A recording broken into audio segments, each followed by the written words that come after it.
Hello दोस्तों, अध्याय 4 का यानी कि दो चर वाले रैखिक समीकरण का प्रश्नावली 4.1 का हम लोग क्वेश्चन हल करने वाले हैं। और इस प्रश्नावली में दो क्वेश्चन हैं, उनको हम लोग हल करने वाले हैं। तो जो पहला क्वेश्चन दिया हुआ है वो है कि एक नोटबुक की कीमत एक कलम की कीमत से 2 गुनी है। इस कथन को निरूपित करने के लिए दो चर वाला एक रैखिक समीकरण लिखिए।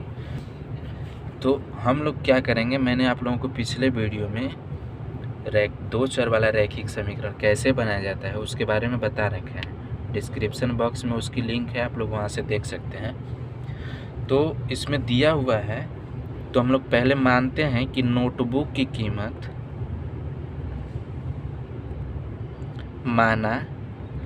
नोटबुक की कीमत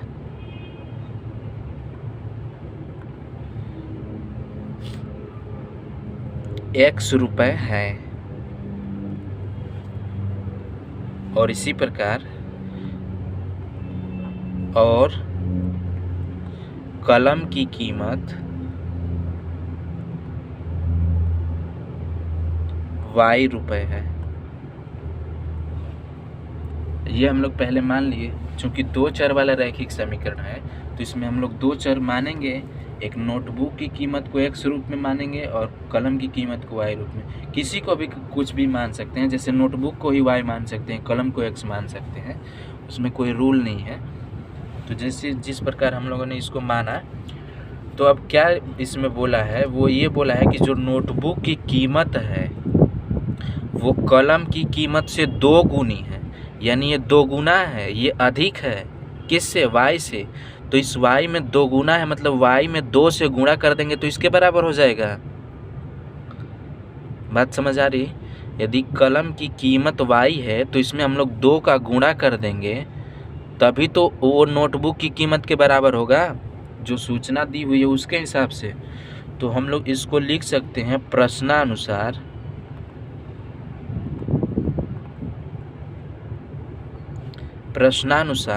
x बराबर 2y। क्यों लिखेंगे? क्योंकि x जो है नोटबुक की कीमत है और ये कलम की कीमत से 2 गुनी है। मतलब कि इसको बराबर करने के लिए y में हम लोग 2 का गुणा करेंगे तभी बराबर होगा, प्रश्न के अनुसार से। तो अब ये देखो, दो चर आ गए, बराबर का भी चिन्ह आ गया, समीकरण बन गया। तो इसको हम लोग लिखेंगे x माइनस 2y बराबर 0। इस 2y को दाएं पक्ष में भेज दिए तो ये समीकरण बन गया उसका। अब जो दूसरा क्वेश्चन दिया हुआ है वो है कि निम्नलिखित रैखिक समीकरणों को ax plus by plus c के रूप में व्यक्त कीजिए और प्रत्येक स्थिति में a, b और c के मान बताइए। तो इसमें कुल 7-8 क्वेश्चंस हैं। तो जो पहला दिया हुआ है वो है 2x प्लस 3y बराबर 9.35 पे भी ये बार दिया हुआ है। इसको हमें क्या करना है, ax plus by plus c बराबर 0 के रूप में व्यक्त करना है। ठीक, तो हम लोग क्या करेंगे, इस दाएं पक्ष में 0 कर देंगे। इधर देखो दायां पक्ष है, दाएं पक्ष में 0 के बराबर है, तो इस दाएं पक्ष में 0 के बराबर कर देंगे। कैसे करेंगे? इसको लिखेंगे 2x प्लस 3y। अब इसको हम लोग बाएं पक्ष में लाएंगे तो इधर धनात्मक है, बाएं पक्ष में आएगा तो ऋणात्मक हो जाएगा। 9.35 पे बार बराबर 0। तो ये हो गया ax प्लस by के रूप में। ठीक, अब ax प्लस by के रूप में हो गया तो अब हम लोग इस समीकरण से इसकी तुलना करेंगे। तो a के जगह होगा 2, यहाँ पे लिखेंगे तुलना करने पे, तुलना करने पर a की जगह 2, b की जगह है 3 और c की जगह है -9.35 पे बार। c की जगह -9. चूँकि जो पद हैं इसमें प्लस से अलग हुए हैं, यहाँ पे माइनस है तो ये वास्तविक संख्या बन जाएगी। अब जो दूसरा दिया हुआ है वो है x माइनस वाई बटे 5 माइनस 10 बराबर 0। अब इसको देखो हम लोग कैसे लिखते हैं। इसको हम लोग लिखेंगे तो देखो 5 है नीचे, 5 का हम लोग एलसीएम ले लेंगे, ठीक। तो इसको बटा में 1 लिख सकते हैं, इसके भी बटा में 1। अब इस 1 का इसमें डिवाइड करेंगे तो 5 बार 5 का ऊपर मल्टीप्लाई होगा तो 5x माइनस वाई माइनस 50 बराबर हो जाएगा 0। अब देखो ये 5 सबके बटे में हो गया, तो इसको हम लोग दाएं पक्ष में भेजेंगे तो 0 से मल्टीप्लाई होके 0 बन जाएगा। तो ये हो जाएगा 5x माइनस वाई माइनस 50 बराबर 0। अब देखो ये उस रूप में बन गया, किसमें, x plus B Y plus C के रूप में। तो हम लोग तुलना करके यहाँ पे लिखेंगे, तुलना करने पर a की जगह होगा 5 और b की जगह होगा -1 और c की जगह होगा -50। तीसरा दिया हुआ है -2x प्लस 3y बराबर 6, ये दिया हुआ है तीसरा वाला। तो हम लोग क्या करेंगे, 6 को बाएं पक्ष में लाएंगे तो ये होगा -2x प्लस 3y माइनस 6 बराबर 0। अब देखो ये भी इस रूप में हो गया। यहाँ से भी इस समीकरण की तुलना करके हम लोग ABC का मान ज्ञात कर सकते हैं, ठीक। तो जब यहाँ से हम लोग तुलना करके ABC का मान ज्ञात करेंगे तो A की जगह होगा -2, B की जगह होगा 3 और C की जगह होगा -6। इससे तुलना करेंगे तो ठीक। लेकिन इसमें यदि हम लोग इस पूरे समीकरण में -1 से गुणा कर देते हैं, बाएं पक्ष में भी दाएं पक्ष में भी, चूँकि आप लोग जानते होंगे कि दोनों पक्ष में किसी संख्या से गुणा भाग किया जाता है तो उसके मान पर कोई प्रभाव नहीं पड़ता, या फिर दोनों पक्ष में किसी संख्या को जोड़ा या घटाया जाता है तब भी कोई मान में प्रभाव नहीं पड़ता। तो हम लोग -1 से दोनों पक्ष में गुणा कर रहे हैं। तो देखो जब -1 से इसमें गुणा होगा तो ये हो जाएगा +2x और ये हो जाएगा -3y और ये हो जाएगा +6 बराबर -1 का 0 में गुणा होगा तो 0 होगा। तो ये भी उसी समीकरण का रूप हो गया, इसी समीकरण का। अब यहाँ से हम लोग तुलना करेंगे, तुलना करने पर